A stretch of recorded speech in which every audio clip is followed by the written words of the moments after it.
আপনি কি দীর্ঘদিন ধরে কোষ্ঠকাঠিন্য বা কনস্টিপেশনের সমস্যায় ভুগছেন? তবে অবশ্যই আজকের ভিডিওটি আপনার জন্য উপকারী হতে চলেছে। আজকের ভিডিওতে আমরা কথা বলবো ডুফালেক নামে একটি সিরাপ নিয়ে, যা চিকিৎসকেরা প্রায়শই দীর্ঘমেয়াদী কোষ্ঠকাঠিন্য বা কনস্টিপেশনের চিকিৎসায় প্রেসক্রাইব করে থাকেন। নমস্কার, আমি আপনাদের ফার্মাসিস্ট বন্ধু মুন্না। আজকের ভিডিওতে আমরা আলোচনা করব ডুফালেক সিরাপটি আসলে কি, এতে কোন কোন উপাদান থাকে, আর এই উপাদানগুলি কিভাবে আমাদের শরীরে কাজ করে, কারা এই সিরাপটিকে খেতে পারবেন আর কারা এই সিরাপটিকে একেবারেই এড়িয়ে চলবেন, আর ভুলভাবে খেলে কোন কোন বিপদ হতে পারে।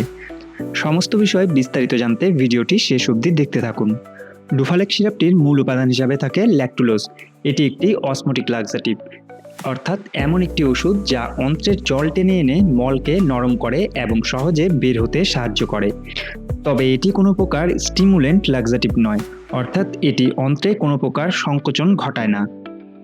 সহজ ভাষায় বললে, ল্যাকটুলোজ যখন আমাদের শরীরে যায় তখন এটি পাকস্থলী ও ক্ষুদ্রান্তে প্রায় হজম হয় না। এটি সরাসরি বৃহদান্ত অর্থাৎ লার্জ ইন্টেস্টাইনে গিয়ে পৌঁছায়। সেখানে অন্ত্রের ভালো ব্যাকটেরিয়াগুলি ল্যাকটুলোজকে ভেঙে ছোট ছোট অর্গানিক অ্যাসিডে রূপান্তরিত করে। এর ফলে অন্ত্রে পর্যাপ্ত পরিমাণে জল জমা হয়, মল নরম হয় এবং মল ত্যাগ করা সহজ হয়। ল্যাকটুলোজ সেই সঙ্গে ভালো গাট ব্যাকটেরিয়াগুলিকে বৃদ্ধি করতেও সাহায্য করে। এবার ডুফালেক সিরাপটি কোন কোন রোগের চিকিৎসায় ব্যবহার করা হয় সে বিষয়ে জেনে নেওয়া যাক।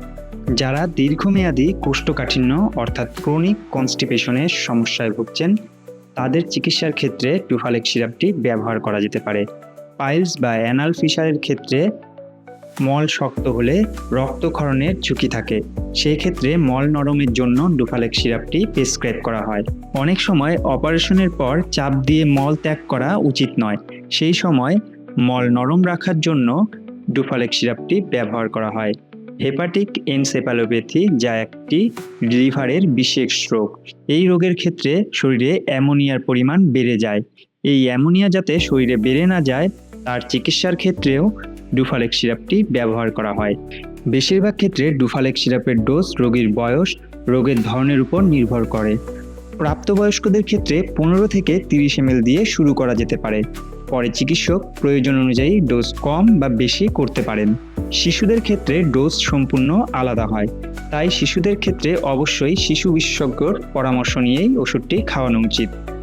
তবে অনেকেই ভাবেন ডুফালেক সিরাপটি খাওয়ার কয়েক ঘন্টার মধ্যেই কাজ শুরু হয়ে যাবে, কিন্তু এই ধারণাটি একেবারেই ভুল। সাধারণত কাজ শুরু হতে 24 থেকে 48 ঘন্টা অবধি সময় লাগতে পারে, কিছু মানুষের ক্ষেত্রে আরও একটু বেশি সময় লাগতে পারে। তাই অযথা বারবার অতিরিক্ত ডোজ পরিবর্তন করার প্রয়োজন নেই।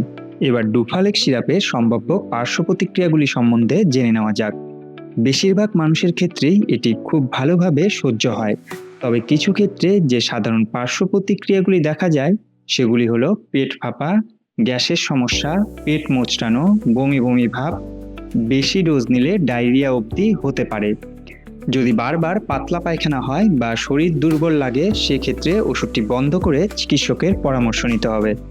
এবার জানা যাক ডুফালেক সিরাপটি খেলে কোন কোন সতর্কতা অবলম্বন করতে হবে।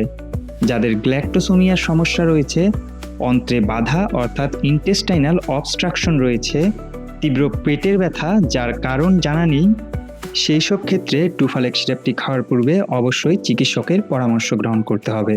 কনস্টিপেশনের সমস্যা থেকে মুক্তি পেতে হলে ডুফালেক সিরাপটি খাওয়ার পাশাপাশি প্রতিদিন দিনে 2 থেকে 3 লিটার জল পান করতে হবে। আঁশযুক্ত অর্থাৎ হাই ফাইবারযুক্ত খাবার খেতে হবে। খাবারে ফল এবং সবজি যোগ করতে হবে। প্রতিদিন অন্তত 30 মিনিটের মতো ফিজিক্যাল এক্সারসাইজ করতে হবে।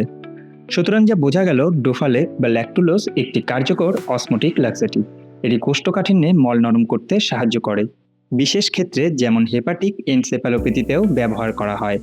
তবে খাওয়ার সঙ্গে সঙ্গেই এটি কাজ করে না, তাই ধৈর্য রাখতে হবে এবং চিকিৎসকের পরামর্শ ছাড়া দীর্ঘদিন ব্যবহার করা যাবে না।